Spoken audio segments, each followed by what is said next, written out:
What's up everyone, this is EdTalenti. How are you guys doing? Today we're going to talk about music production secrets. But first, check this out. I bought a drone. So freaking excited! EdTalenti on the beat.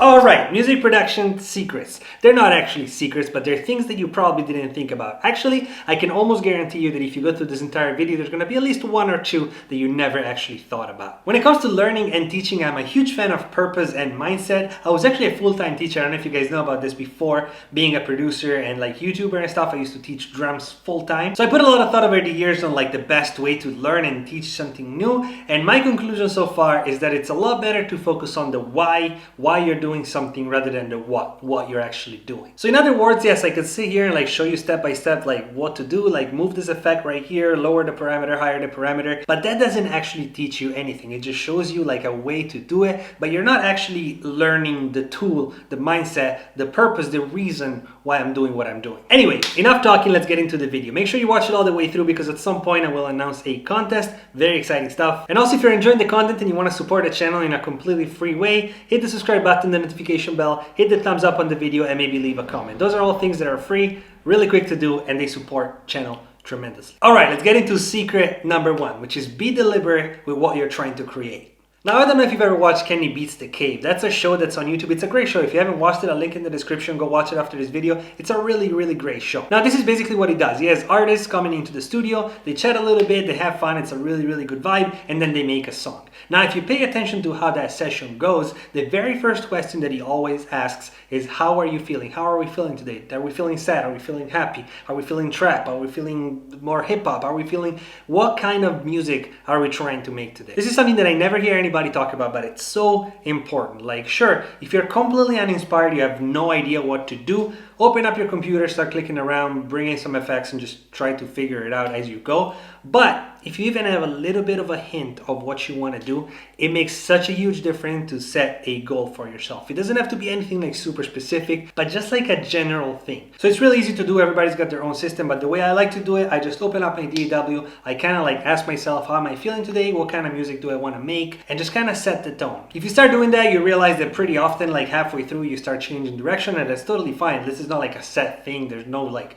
rules or anything like that, but it's just to help your creativity have just a direction. That's the only term that I can think of, just to have a focus. All right, and here we go with secret number two. Get comfortable with theory and software. Let me explain this a little bit. So I'm pretty sure that if you're a producer or an artist, you've experienced this exact scenario. You open up your DAW, you start working on your new track or your new beat, whatever it is. You put down the first couple of elements, you're vibing, like it starts feeling good, and then you hit a road bump. You find a function that you don't know how to do, or there's that one sound that's in your head that you're trying to recreate, but you don't know how to do that exact thing. Now you hit a road bump, you have to go look it up, you start watching tutorials, you start freaking out because you can't get it right. And by the end of that process, you completely lost the inspiration. You end up just trashing the whole thing and just starting over with something fresh, just because you just lost it. When it comes to music theory, when it comes to music software, these are tools, right? These are tools that are given to us that we need to learn how to use and make them become part of our natural workflow. When it comes to this kind of stuff, in my opinion, less is more. And then as you progress, as you get better, you can expand like your collection, for example, with effects or virtual instruments.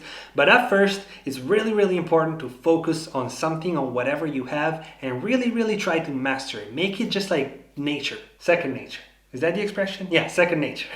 Try to think about a newborn baby, for example, right? They have two arms, they have two legs, just like everybody else. But because they're newborn babies, even though they have the same tools, they haven't quite mastered and fully controlled those tools. So they have the same fingers and they know how to move them, they know how to move their arms and legs, but they can't fully control them. So when it comes to like doing something complex with their fingers, or when it comes to like running, they don't know how to do it. This analogy is weird, but I hope you understand what I'm trying to say. So less is more, and you can always grow over time and really try to master what you have. Don't learn too many things, and then when it comes to it, when it comes to the beat, you always use the same two things because that's all you actually master. So yeah, get comfortable and make...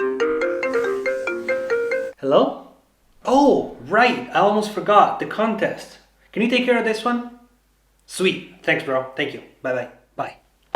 contest. So this contest is a little bit different than all the other ones we've done so far because this is going to be a recurring contest. This is how it's going to work. Every 2 weeks, I'm going to give you guys a sample pack, something to flip, something to work on, a genre. It's always going to be a different contest, but every 2 weeks, the contest is going to restart. From the moment I announce the contest, from right now, you guys have 24 hours to make the beat, so you can go on the page at the link in the description, read all the instructions in depth, download the sample pack for this time, which is a cymatics pack called Fantasy, make the beat, all that stuff. You need to join the Discord because the whole thing happens on Discord, and then you need to subscribe to the channel, to this channel right here. So for this whole project, I bought a new domain, which is edtalenti.info. Link is in the description. This domain is only dedicated to the contest, so at any point in time, not just right now, you can go on there and you can see when is the next contest. If there's one that's already opening right now, if there's one 24 hours away, you can always know what's going on, and there's always going to be one contest running at any given point. So yeah, link is in the description. Back to the video. All right, let's get into secret number 3. Why are you making music? I think this is such an underrated question, and I don't see a lot of people asking themselves why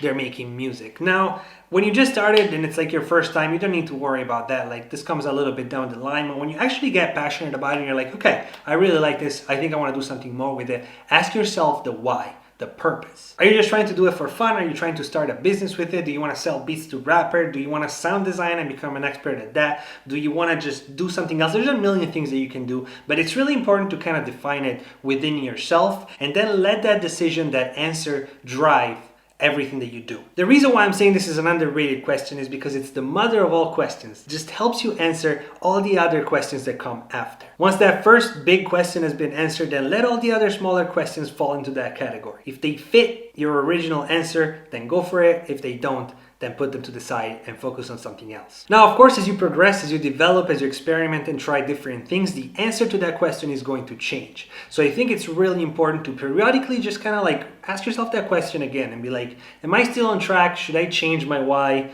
Are we still good? Are we still going in the right direction? Like I said at the beginning, I'm a huge fan of purpose because when you have purpose and it's clear in your head, then everything is a lot easier because you just have to follow a path. You have a path. You're not just going like in a million different direction. You have a path. It's in your head. And you just go for it. And here we go with the last secret of the day, which is really learn your effects. I've seen this mistake made over and over and over in my comments, people asking me questions, private sessions, on my live streams, everywhere. I keep seeing people making the same mistake, which is thinking that a better compressor is gonna make you compress better, that a better EQ is gonna make you EQ better, and so on and so forth. That couldn't be further from the truth. Just like with everything in life, when you're trying to learn something new, it's key to understanding the process behind what you're doing. So if you want to get better at compressing, the key is not buying a better plugin, a better compressor. The key is to understand what a compressor does. Try to explain out loud to a mirror or even to a camera or whatever. Try to explain out loud what is a compressor. And the compressor is just an example. It could be any type of effect. But let's take the compressor. You have to explain what is a compressor. Would you be able to? I think the answer to that question for most people is no. And it was no for me for a very long time. I kind of even knew how to use it. I was like, okay, I put it on my effects chain, everything kind of gets louder. I know that it maybe like squishes audio a little bit, but I didn't really know what all the knobs did. Like I didn't really know exactly what the parameters meant and what was the thought process behind a compressor. And the same question obviously applies to all the other effects, whether it's a chorus, a flanger, an EQ, whatever it is. Ask yourself and really try to learn what is it? What does it do? What does it really do? Otherwise, going out there and buying like the best compressor you can find and spending a bunch of money without really answering that question first, it's kind of like going out there and buying a Lambo without knowing the difference between a brake pedal and a gas pedal. All right, thank you for making it all the way to the end of the video. I hope you enjoyed these tips and I hope they help you clarify your workflow, your mindset, just your approach towards music production. If you enjoyed the video, as always, don't forget to subscribe button and notification bell. I really appreciate it. We're trying to get to 100K. We're getting closer and closer, just inching. So let's get it. All right, I'll see you guys in the next one. And as always, be positive and positive things will happen.